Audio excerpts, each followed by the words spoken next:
Foi? Fala, gente, bom dia, boa tarde, boa noite, tudo beleza? Tranquilo? Estamos começando aí a nossa 9ª semana de aula nessa pandemia e falando que a 9ª semana agora em maio é do dia 18 ao dia 22 de maio, né? Já estamos até terminando o mês 5 aí, né? O processo está acelerado aí. Lembrando, informação importante, que a partir de agora, desde a semana 8, então da semana 8, semana 9, a aula de calor de Física D também é para os alunos de pré-vestibular regular. Então, as turmas de pré-vestibular regular, matutino e noturno, que não tinham aula de Física D, calor, a partir da 8ª semana, semana passada, vocês estão tendo aula de Física D, que começou com gases. Aliás, se o aluno der uma olhadinha aqui, se você tiver memória boa, você vai ver que é o mesmo início da semana passada. Da semana 8, eu comecei com isso aqui, o estudo dos gases. Então, hoje é uma continuação do que a gente estava falando. Eu vou continuar a matéria, né? Não fiz uma aula só para não ficar muito extenso, mas é a mesma coisa, a mesma ideia, uma continuação do conteúdo. Então, ó, semana 9, continuação do estudo dos gases. Justo, gente? Tranquilinho? O que eu vou fazer com vocês, o que eu gosto, o que eu acho pertinente? Eu vou fazer uma revisão bem rapidinha, fazer uma revisão bem sucinta para cair na aula de hoje. Vamos lá, vocês me ajudam na revisão aí? Vou apagar aqui, né? Gosto de quadro. Primeira coisa que eu conversei com vocês é que quando a gente estuda os gases, se resume às 3 variáveis de estados de um gás. Que são qual essas 3 variáveis de estado? Pressão, volume e tempo. Pressão, volume e temperatura. Tá? Então, estudar gases está aí. Pressão, volume, temperatura. E que elas estão linda e romanticamente conectadas na equação de Clapeyron. Então, quando eu coloco aqui PV é igual a nRT,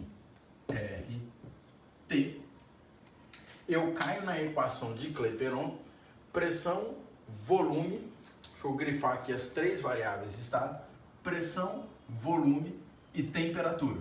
Essa temperatura eu gosto de chamar a atenção aqui, você não tem escolha, sempre em Kelvin. O N é um número de mols, vocês veem bastante na química, creio eu, e o R é uma constante que o exercício vai te dar, você só ficar atento se esse R está fora do sistema internacional, que ele iria valer 0,082 aproximadamente, ou se esse R estiver no sistema internacional, ele vale 8,3 Joule, Mol, Kelvin.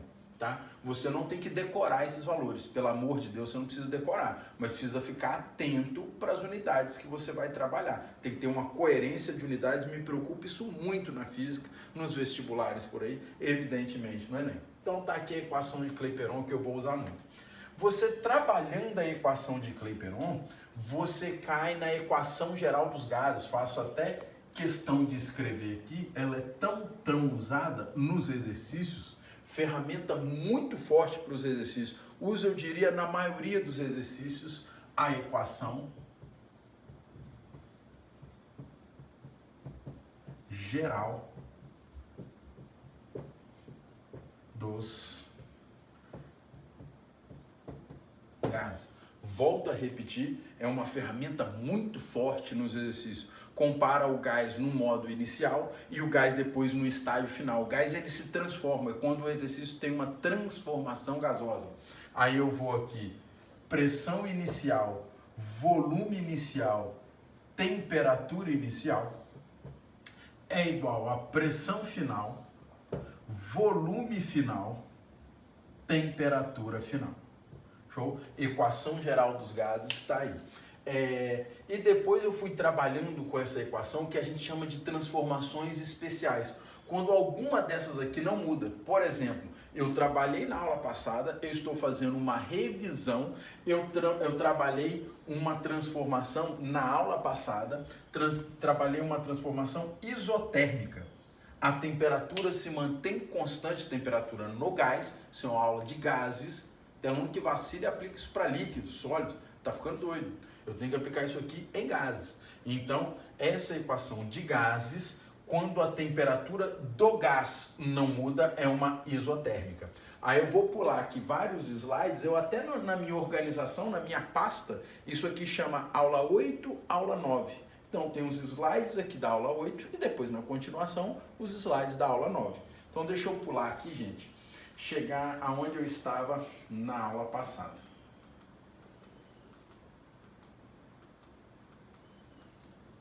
Aqui, volta o cavalo. Aqui. Ó, eu parei com vocês aqui na aula passada. Aqui eu tenho o gráfico da transformação isotérmica. Eu gostaria muito, isso aqui é matemática, é bem cobrado na prova de química, física, matemática, você saber o gráfico e esperar. Quando você tem um gráfico de grandezas inversamente proporcionais, e o que eu estou falando? Numa isotérmica, quando o volume dobra, a pressão cai pela metade e vice-versa. Se você dobrar, triplicar a pressão, você está fazendo o volume cair a metade, o volume cair para 1/3. O gráfico está dizendo isso aqui. Tá dando para ler legal o gráfico aqui, ó? Por exemplo, ó, para pressão igual a 1, eu tinha um volume V. Então, pressão 1, volume V. Opa, eu dobrei a pressão. Se eu dobrei a pressão, o volume caiu pela metade. Grandezas inversamente proporcionais. Fugiu um pouquinho do gráfico aqui, mas se a pressão aumentar 4 vezes, o volume cai 4 vezes. Ok? Grandezas inversamente proporcionais. Gente, para localizar o aluno, eu acabei de acabar a minha revisão. Então, isso aqui foi uma revisão. Eu vou começar agora a aula de hoje. Show? Mas, como é uma continuação, era necessária essa revisão. Eu vou falar de uma segunda transformação especial, que é, me acompanha aqui, a isovolumétrica.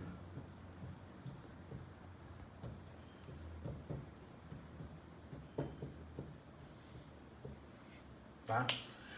A isovolumétrica ela tem um inconveniente que as outras não têm, que é ter mais de um nome. A isovolumétrica ela pode ser chamada de isométrica,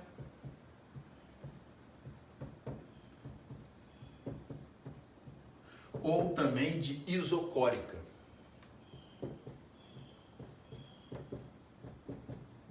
Três nomes para a mesma merda. Eu prefiro o de cima. Eu acho que me ajuda, né? Quando eu falo que uma transformação é isovolumétrica, é que o volume é constante. O que me interessa aqui como professor de física? Me dá exemplo aí no dia a dia de transformações isovolumétricas. Ora, se você pegar sua latinha de desodorante aerosol e colocar dentro do freezer ou colocar exposto no fogo do fogão, na chama de uma fogueira, o volume da latinha ali é fixo. Então é uma isovolumétrica. Show de bola? Outro exemplo que inclusive foi cobrado no Enem, por sorte está aqui, eu vou fazer esse exercício com vocês, é uma geladeira. Quando você abre e fecha a geladeira, você altera a temperatura lá dentro, altera a pressão, mas o volume da geladeira é fixo. Quando você mexe com a geladeira no dia a dia, você está mexendo com uma transformação isovolumétrica. E isso foi cobrado no Enem, a questão está aqui, a gente vai fazer. Justo? Então, a isovolumétrica, o que fica para mim, o que é importante aqui?